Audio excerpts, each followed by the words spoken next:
दोस्तों गजब हो गया, गजब हो गया, गजब हो गया। क्योंकि दोस्तों ईरान के हाथ जिंदा अमेरिकी बम लग गया है, जो अमेरिका ने गिराया तो था लेकिन फटा ही नहीं। अब ईरान के लिए यह क्यों खुशखबरी है, इस वीडियो में हम आपको समझाएंगे। और साथ में अब ईरान छोटे मोटे हथियारों से नहीं, अब 1 टन बारूद वाला मिसाइल इजराइल पर दागना शुरू कर दिया है और उसी के भाषा में जवाब दे रहे हैं। इजराइल और अमेरिका से जुड़े ठिकानों पर ईरान ने जो तबाही मचाई है, पूरी खबर आपको बताएंगे। और इनके अलावा ईरान में अमेरिका जमीनी फोर्स भेजने की बात कर रहा है, तो ऐसे में ईरान की तरफ से क्या तैयारी है, क्या ईरान मौके की तलाश में है, सब कुछ इस वीडियो में हम आपको विस्तार से बताने वाले हैं। दोस्तों सभी खबरें बताने से पहले सबसे पहले आप ये वीडियो देखें। ये वीडियो ईरान से आई है। ये एक अमेरिकी बम है जिसे अमेरिकी फौज या इजरायली फौज आसमान से तो गिरा दिया, लेकिन बदकिस्मती से ये फटा ही नहीं। लेकिन ये ईरान के लिए एक अच्छी खबर है, क्योंकि ये बम दिखने में ही काफी खतरनाक है। ईरानी जांच अधिकारियों का कहना है कि इसका वजन करीब 1 टन है, मतलब काफी भारी और खतरनाक। अब आप ये समझिए कि ईरान के इंजीनियर रिवर्स इंजीनियरिंग करने में बहुत माहिर है।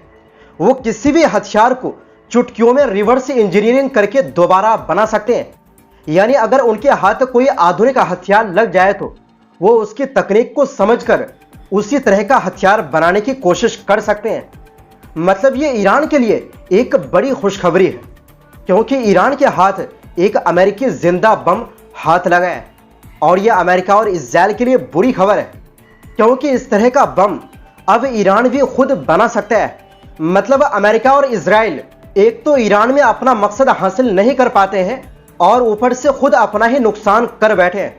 खैर अब आपको बताते हैं पूरी खबर के बारे में। दोस्तों ईरान की इस्लामिक रेवोल्यूशनरी गार्ड कॉर्पस यानी रेवोल्यूशनरी गार्ड ने घोषणा की है कि उसने ऑपरेशन ट्रू प्रॉमिस 4 के तहत हमलों की नई और ज्यादा ताकतवर लहरें शुरू कर दी। गार्ड का कहना है कि इन ताजा हमलों में बेहद सटीक यानी पिन पॉइंट निशाना लगाने वाली मिसाइलों का इस्तेमाल किया गया है, जिनके वारहेड का वजन 1 टन से भी ज्यादा है। मतलब आप समझ सकते हैं ये कोई छोटा मोटा बारूद नहीं है। जहां भी ये गिरेंगे बहुत ही ज्यादा तबाही मचाएंगे। रेवोल्यूशनरी गार्ड के मुताबिक इन हमलों में अमेरिका और इजराइल से जुड़े मिलिट्री बेस, मिलिट्री सेंटर्स और मिलिट्री सपोर्ट सेंटर्स को निशाना बनाया गया। गार्ड ने बताया कि ऑपरेशन के दौरान हमलों की 34वीं और 35वीं लहर शुरू की गई, जिनमें कद्र मिसाइल, इमाद मिसाइल, फतेह हाइपरसोनिक मिसाइल और खैबर मिसाइल जैसे उन्नत मिसाइलों का इस्तेमाल किया गया।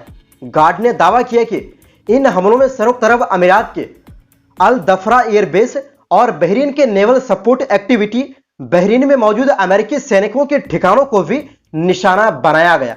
इसके अलावा कब्जे वाले फिलिस्तीनी इलाकों यानी इजराइल के उत्तर में स्थित कई सैन्य ठिकानों पर भी मिसाइलें दागी गई। इनमें रमत डेविड एयरबेस, हाइफा का नागरिक हवाई अड्डा और बेनेई ब्रेक में मौजूद कथित इजरायली सैन्य रॉकेट प्लेटफॉर्म शामिल बताया गया है। ईरान का कहना है कि इन मिसाइलों की सबसे बड़ी खासियत उनकी नुकतावी यानी बेहद सटीक मार करने की क्षमता है। तकनीकी तौर पर इसका मतलब यह है कि मिसाइल अपने टारगेट से सिर्फ 5 से 10 मीटर के अंदर गिरती है, इसलिए इसे किसी बड़े इलाके को ढकने की जरूरत नहीं होती, बल्कि यह सीधे तय किए गए लक्ष्य पर ही वार करती है। इसी दौरान ईरानी सेना ने यह भी घोषणा की कि उसने ड्रोन के जरिए हाइफा में एक मिलिट्री सेंटर और इजराइल के सेटेलाइट जासूसी सिस्टम से जुड़े एक सूचना केंद्र को भी निशाना बनाया है। वहीं रेवोल्यूशनरी गार्ड के केंद्रीय कमान खातमल अंबिया सेंट्रल हेडक्वार्टर के प्रवक्ता ने बताया कि हाइफा शहर में मौजूद तेल और गैस रिफाइनरी तथा ईंधन भंडारण टैंकों को भी निशाना बनाया गया। उनका कहना था कि यह हमला ईरान के तेल भंडारों पर हुए हमले के जवाब में किया गया, क्योंकि दोस्तों कुछ दिन पहले इजराइल ने ईरान में तेल के गोदाम को निशाना बनाया था, जिसके बाद जहरीली बारिश हुई थी। तो ईरान भी अब इजराइल से जुड़े तेल रिफाइनरी को निशाना बना रहे हैं। मतलब उसी की भाषा में ईरान जवाब दे रहा है। और ईरान की पावर और हौसला देखकर पूरी दुनिया हैरान है कि आखिर अमेरिका और इजराइल से जहां ज्यादातर देश डरते हैं, वहां ईरान अकेला डटकर मुकाबला कर रहा है। प्रवक्ता ने यह भी कहा कि आत्मघाती ड्रोन के जरिए तेल अवीव के दक्षिण में स्थित एक सैटेलाइट सेंटर को तबाह किया गया। उनके अनुसार यह सेंटर इजरायल के हवाई अड्डों और लड़ाकू विमानों को आपस में जोड़ने वाली अहम कड़ी माना जाता है। इसके अलावा इराक के कुर्दिस्तान क्षेत्र में स्थित हरीर एयरबेस में अमेरिकी सेना के मुख्यालय को भी 5 मिसाइलों से निशाना बनाने का ऐलान किया गया है। इसी बीच रेवोल्यूशनरी गार्ड के एरोस्पेस फोर्स के कमांडर माजिद मौसवी ने कहा है कि आने वाले समय में मिसाइल हमलों की ताकत और रफ्तार दोनों को और बढ़ाया जाएगा। उनका कहना था कि अब से ईरान 1 टन से कम वारहेड वाली मिसाइलें दागेगा ही नहीं और हमलों का दायरा भी और बड़ा किया जाएगा। मतलब ईरान खुलकर अब कह रहा है कि अब छोटे मोटे हथियार से युद्ध नहीं होंगे, अब बड़े हथियारों का इस्तेमाल होगा और बड़ी तबाही मचाई जाएगी।